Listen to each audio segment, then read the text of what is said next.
Okay, तो चलिए start करते हैं पॉलिनोमियल एक्सरसाइज 2.1। इसके पहले हम लोग ने ज्योमेट्रिकल मीनिंग पढ़ा हुआ था कि पॉलिनोमियल्स के जीरोज की ज्योमेट्रिकल मीनिंग क्या होती है, लीनियर पॉलिनोमियल, क्वाड्रेटिक पॉलिनोमियल और क्यूबिक पॉलिनोमियल। तो अब हम लोग स्टार्ट करते हैं एक्सरसाइज 2.1 जो कि जीरोज पे बेस्ड है कि पॉलिनोमियल्स के कितने जीरोज होंगे, यही मुझे फाइंड आउट करना है।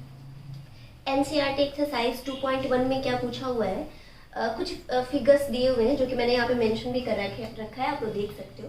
इन ड्रॉ किया गया है किन का, ग्राफ ड्रॉ किया गया है पॉलिनोमियल्स का, और इन ग्राफ्स को देख के मुझे ये बताना है कि जो पॉलिनोमियल्स का ग्राफ ड्रॉ किया गया है उनके कितने जीरोज होंगे। ठीक है, तो ये पहले एक बार हम लोग थोड़ा सा डिस्कस कर लेते हैं। जीरोज मैंने आप लोग को बताया हुआ था, चाहे वो लीनियर हो, चाहे क्वाड्रेटिक हो, चाहे क्यूबिक हो।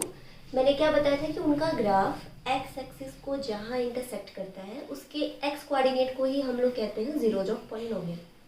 दैट मीन्स कोई भी अगर मेरे पास ग्राफ है तो मुझे सिर्फ क्या देखना होगा कि वो ग्राफ एक्स एक्सिस को कहाँ इंटरसेक्ट करे, और ये सारे ग्राफ पी एक्स के हैं, मतलब एक्स वेरिएबल में ग्राफ पॉलिनोमियल्स दिए हुए थे, उनका ग्राफ ये मैंने राइट डाउन किया हुआ है। तो चलो अगर मैं फिगर फर्स्ट की बात करूँ तो यहाँ पे ग्राफ बना हुआ है दिस, ये जो लाइन है ये ओरिजिन है ओ, ये abscissa X X dash, ordinate Y Y dash, perpendicular lines हैं। ये ग्राफ है पॉलिनोमियल पी एक्स का। किसका ग्राफ है? ये पॉलिनोमियल पी एक्स का है।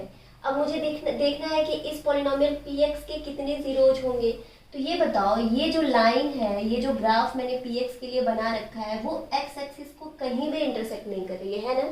दैट मीन्स कोई भी इंटरसेक्शन पॉइंट मुझे नहीं मिल रहा है ऑन एक्स एक्सिस। तो ऑब्वियस अगर वो ग्राफ एक्स एक्सिस को इंटरसेक्ट नहीं कर रहा है तो उसे कितने जीरोज होंगे?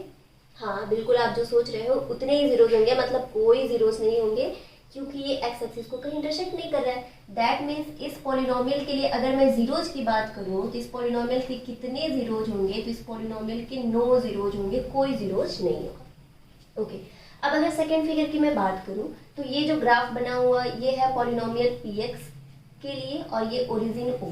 ठीक है, अब मैं देखूं तो ये जो ग्राफ है वो एक्स एक्सिस को कहीं इंटरसेक्ट कर रही है क्या? बताओ। हाँ, यहाँ पे है ना, ये पॉइंट जो है वो एक्स एक्सिस का पॉइंट है जहाँ पे ये ग्राफ इंटरसेक्ट कर रही है। और कितने पॉइंट्स पे इंटरसेक्ट कर रही है जरा बताओ तो? सिर्फ एक ही पॉइंट मिल रहा है ना। दैट मीन्स इस पॉलिनोमियल्स के कितने पॉसिबल जीरोज होंगे? एक ही पॉसिबल जीरोज होगा क्योंकि एक्स एक्सिस को सिर्फ एक पॉइंट पे इंटरसेक्ट कर रही है। दैट मीन्स जो पॉइंट ऑफ इंटरसेक्शन है उनमें एक्स कोऑर्डिनेट सिर्फ एक ही होगा, मतलब कितने जीरोज होंगे? सिर्फ एक जीरोज होंगे।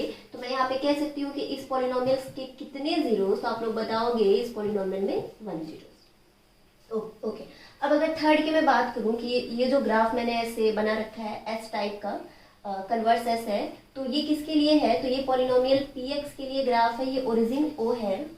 अब अगर मैं इसका इंटरसेक्शन पॉइंट देखूँ विथ एक्स एक्सिस तो यहाँ पे मुझे एक इंटरसेक्शन पॉइंट दिखा, यहाँ पे एक intersection point and this. That means 3 points मुझे मिल रहे हैं जहाँ पे ये ग्राफ एक्स एक्सिस को इंटरसेक्ट कर रहा है। तो जरा आप लोग बताओ इसके कितने जीरोज पॉसिबल होंगे? हाँ बिल्कुल, इसके कितने जीरोज होंगे? 3 जीरोज, क्योंकि कितने पॉइंट ऑफ इंटरसेक्शन है? 3। तो मैं कह सकती हूँ कि इस पॉलिनोमियल्स के कितने जीरोज होंगे? तो इस पॉलिनोमियल के 3 जीरोज पॉसिबल होंगे। ठीक है, अब हम बात करते हैं फिगर 4 की। तो ये जो ग्राफ मैंने बना रखा है ये भी पॉलिनोमियल पी एक्स के लिए है और ये ओरिजिन ओ है। अब जरा यहाँ पे बताओ कितने जीरोज? तो पॉइंट ऑफ इंटरसेक्शन देखो, एक point of intersection here and here is point of intersection, 2 point of intersection, मतलब कितने जीरोज होंगे? तो इनके 2 जीरोज पॉसिबल होंगे। किसके लिए? पॉलिनोमियल पी एक्स के लिए। अब अगर मैं फिफ्थ फिगर की बात करूं तो पॉइंट ऑफ इंटरसेक्शन देख लेते हैं। एक पॉइंट ऑफ इंटरसेक्शन, ये पी एक्स के लिए ग्राफ है, पहले इसको भी डिनोट कर लेते हैं, ये है ओरिजिन ओ। यहाँ पे एक पॉइंट ऑफ इंटरसेक्शन है, here point of intersection, here and here. That means 1 2 3 and 4। That is not, ये तो एब्सिसा और ऑर्डिनेट्स के इंटरसेक्शन पॉइंट है। तो ये ग्राफ इंटरसेक्ट नहीं कर रहा है एक्स एक्सिस को, इंटरसेक्ट कर रहा है यहाँ पे, यहाँ पे और यहाँ पे और यहाँ पे। दैट मीन्स 1 2 3 एंड 4 पॉइंट पे इंटरसेक्ट कर रहा है। दैट मीन्स इसके कितने जीरोज पॉसिबल होंगे? तो इसके 4 जीरोज पॉसिबल होंगे। बड़ा ही इजी है, सिर्फ ग्राफ को देखना है कि वो एक्स एक्सिस पे कहाँ इंटरसेक्ट कर रही है या फिर एक्स एक्सिस को कहाँ टच कर रही है। जैसे अगर मैं इस फिगर की बात करूं तो यहाँ पे ये जो ग्राफ बना हुआ है ये पी एक्स पॉलिनोमियल का है, दैट इज ओरिजिन ओ। यहाँ पे देखो ग्राफ इंटरसेक्ट नहीं कर रहा है बट यहाँ पे टच कर रहा है किसको? एक्स एक्सिस को, दिस पॉइंट पे। फिर अगर मैं आगे बढ़ूँ तो ये यहाँ पे आके फिर एक बार टच कर रहा है एक्स एक्सिस को, दैट मीन्स 2। एंड फिर मैं आगे बढ़ूँ तो यहाँ पे एक वैल्यू मुझे मिल रही है जहाँ पे ये इसको इंटरसेक्ट कर रहा है, मतलब 3 पॉइंट्स मुझे मिल रहे हैं, दिस एंड दिस, जहाँ पे ग्राफ जो है पी एक्स का वो एक्स एक्सिस को 2 पॉइंट्स पे तो टच कर रहा है एंड 1 पॉइंट पे इंटरसेक्ट कर रहा है। तो अगर मैं यहाँ पे बात करूँ कि कितने जीरोज होंगे तो ऑब्वियस है इनके 3 जीरोज पॉसिबल होंगे। ठीक है, तो आज हम लोग ने देखा कि किसी भी पॉलिनोमियल्स का अगर ग्राफ मेरे पास है तो सिर्फ ग्राफ को देख के हम कैसे बता सकते हैं कि उस पॉलिनोमियल्स के कितने जीरोज पॉसिबल होंगे। जितने पॉइंट ऑफ इंटरसेक्शन होंगे उतने ही जीरोज पॉसिबल होंगे। तो ये था एक्सरसाइज 2.1। इसके बाद हम लोग जस्ट देखेंगे relationship between zeros and coefficient of polynomial. Okay, thank you.